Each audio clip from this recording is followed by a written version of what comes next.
ചെയ്യുന്നത് നല്ല രീതിയിലും നല്ല ക്വാളിറ്റിയിലും നിങ്ങൾ മാക്സിമം ചെയ്യാൻ ശ്രമിക്കുക. മറ്റുള്ളവർക്ക് ഒരു പ്രൈസിന് വാങ്ങി വന്നിട്ട് അതുകൊണ്ടൊരു ഉപകാരമില്ലാത്ത രീതിയിൽ ഒരിക്കലും നിങ്ങൾ ചെയ്യരുത്. കാരണം അത് എല്ലാം നമ്മുടെ ബിസിനസ് എല്ലാ കാര്യങ്ങൾ കൊണ്ടും നമുക്ക് ബുദ്ധിമുട്ടുണ്ടാക്കും.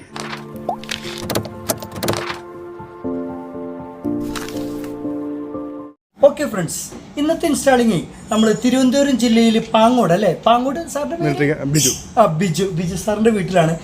ഇവര് നിങ്ങൾ എത്ര ഇത് ഇൻസ്റ്റാൾ ചെയ്തിട്ട്? 8 months ആയി. ഒരു 8 മാസമായി. പക്ഷേ ഫലത്തിൽ ഇവർക്കൊന്നും ബില്ലിൽ ഒരു മാറ്റം ഉണ്ടായിട്ടില്ല. അതാണ് ഞാൻ നിങ്ങളോട് പ്രത്യേകിച്ച് പറയുന്നത്, AC ചാർജ് ഓൺ ഓഫിൽ സിസ്റ്റം ചെയ്യണം. അപ്പം നിങ്ങോട്ട് വരും. ഇപ്പം ഇതിൽ നോക്കി നോക്കൂ, നമ്മുടെ ഒരു MPPT വെച്ചിട്ടുണ്ട്. കാര്യമായിട്ട് ഇവർക്ക് ബില്ലിലോ കാര്യങ്ങളോ ഒരു മാറ്റമല്ല. ഒരു 150 Hന്റെ C10 ബാറ്ററി ഉണ്ട്. ഇൻവെർട്ടറിൻ്റെ കാര്യങ്ങൾ നിങ്ങൾക്ക് അറിയില്ല, AC ചാർജ് ഓൺ ഓഫ് ഇല്ല. ഇത്തരത്തിലുള്ള കാര്യങ്ങളൊക്കെ തന്നെയാണ് അതിൽ. അല്ലെങ്കിൽ ഇതിനെ ഫൈനൽ നമ്മൾ ഇൻസ്റ്റാൾ ചെയ്ത കാര്യങ്ങളൊക്കെ കാണിച്ചു തരാം.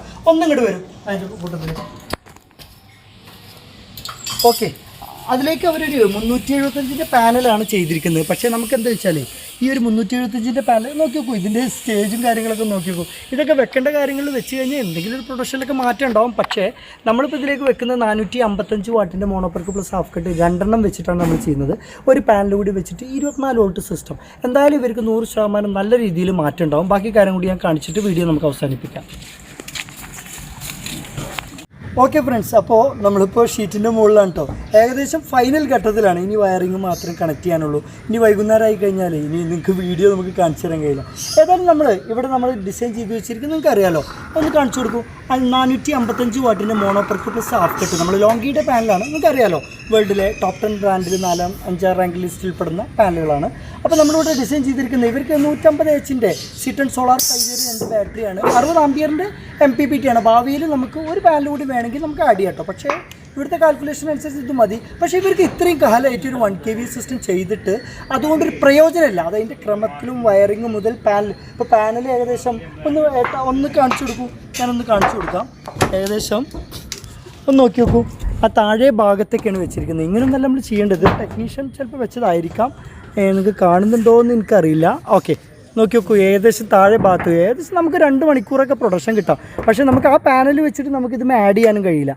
ഒരുപാട് ആളുകൾ ചോദിക്കാറുണ്ട്, എൻ്റെ അടുത്തൊരു 500 വാട്ടിൻ്റെ പാനലുണ്ട്, അതിൻ്റെ കൂടെ 160ൻ്റെ 2 അല്ലെങ്കിൽ 375ൻ്റെ ഒരെണ്ണം ചെയ്തുകൂടെ എന്നൊക്കെ ചോദിക്കാറുണ്ട്.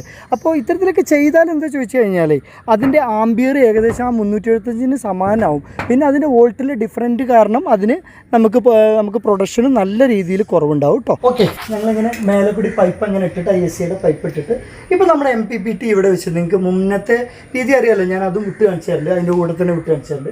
നമ്മൾ 60 ആംപിയറിൻ്റെ 24 വോൾട്ടിൻ്റെ MPPT 3 സ്റ്റേജ് ആംപിയർ ബൂസ്റ്റിങ്ങിൽ നമ്മൾ 12നും 24നും വർക്ക് ചെയ്യുന്നൊക്കെ അതിൻ്റെ ദോഷങ്ങളൊക്കെ നമുക്ക് ഒരുപാട് വീഡിയോകൾ ഞാൻ പറഞ്ഞിട്ടുണ്ട്. നമ്മൾ എപ്പോഴും എടുക്കുമ്പോൾ 12 ആണെങ്കിൽ 12, 24 ആണെങ്കിൽ 24 സെലക്ട് ചെയ്യുക. അല്ലെങ്കിൽ ഇതൊക്കെ ഇങ്ങനെ പല ദോഷങ്ങളുണ്ട്. എല്ലാ ദോഷങ്ങളുമാണ് വരുമ്പോൾ അത് നമുക്ക് അതിലൊരു പെർഫോമൻസ് ഉണ്ടാവില്ല. ഏതായാലും നമ്മളിവിടെ ഈ രീതിയിൽ നമ്മൾ ഇവിടെ ഡിസൈൻ ചെയ്തിരിക്കുന്നത് കേട്ടോ. കാരണം ഇവിടെ ഇൻവെർട്ടറിൻ്റെ വയറിംഗ് ഒക്കെ ഓൾറെഡി ഇവിടെയാണ് ചെയ്തിരിക്കുന്നത്. ഏതായാലും അവർക്ക് കേബിളും കാര്യങ്ങളൊന്നും കൂടുതലില്ല. നല്ല രീതിയിൽ നമ്മൾ കാര്യങ്ങൾ അതിൻ്റെ വർക്ക് ഏകദേശം ഫൈനൽ ഘട്ടത്തിലാണ് കേട്ടോ. ഇപ്പോൾ നമ്മൾ കണക്റ്റിംഗ് ഒന്നും ചെയ്തിട്ടില്ല. ഓക്കെ, ഞങ്ങൾ ഇപ്പോൾ 4-5 വർക്കുകളായിട്ട് ഞങ്ങൾ 3-4 ദിവസമായിട്ട് വന്നതാണ്. ഇനി നമ്മുടെ കോട്ടയത്ത് കഴിഞ്ഞു, നമ്മുടെ തിരുവനന്തപുരം ഇന്ന് രാവിലെ കഴിഞ്ഞു, ഇന്ന് വൈകുന്നേരം തിരുവനന്തപുരം മറ്റു ഭാഗത്ത്. അതുപോലെ ഇനി ഞങ്ങൾക്ക് ചാലക്കുടിയിലോട് കഴിഞ്ഞാൽ ഞങ്ങൾ നാട്ടിലേക്ക് എത്തുകയാണ്. ഏതായാലും നമ്മുടെ ഒരുപാട് ടെക്നീഷ്യന്മാരോട് ഇതുമായി ബന്ധപ്പെട്ട് ജീവിക്കുന്ന ആളുകളോട് നമുക്ക് ഒരു കാര്യം മാത്രമേ പറയാനുള്ളൂ. ചെയ്യുന്നത് നല്ല രീതിയിലും നല്ല ക്വാളിറ്റിയിലും നിങ്ങൾ മാക്സിമം ചെയ്യാൻ ശ്രമിക്കുക. മറ്റുള്ളവർക്ക് ഒരു പ്രൈസിന് വാങ്ങി വന്നിട്ട് അതുകൊണ്ടൊരു ഉപകാരമില്ലാത്ത രീതിയിൽ ഒരിക്കലും നിങ്ങൾ ചെയ്യരുത്. കാരണം അത് എല്ലാം നമ്മുടെ ബിസിനസ് എല്ലാ കാര്യങ്ങൾ കൊണ്ടും നമുക്ക് ബുദ്ധിമുട്ടുണ്ടാക്കും. അപ്പോൾ ഓക്കെ ഫ്രണ്ട്സ്, ഞാൻ ഇവിടെ വീഡിയോ വൈൻഡപ്പ് ചെയ്യാണ്. നിങ്ങൾക്ക് ഈ വീഡിയോ ഇൻഫോർമേറ്റീവ് ആയിട്ട് തോന്നുന്നുണ്ട് മറ്റുള്ളവർക്ക് ഷെയർ ചെയ്ത് കൊടുക്കുക. അതുപോലെ ലൈക്ക് ചെയ്യുക, സബ്സ്ക്രൈബ് ചെയ്യുക. ഏതായാലും അടുത്ത നല്ലൊരു ഒരുപാട് ജില്ലകളിൽ നമ്മൾ ഇൻസ്റ്റാൾ ചെയ്യാൻ പോകുന്ന ഒരുപാട് വ്യത്യസ്തമായിട്ടുള്ള ഇൻസ്റ്റാളിങ്ങും കാര്യങ്ങളായിട്ട് നമ്മൾ വീണ്ടും വരാം. Bye friends.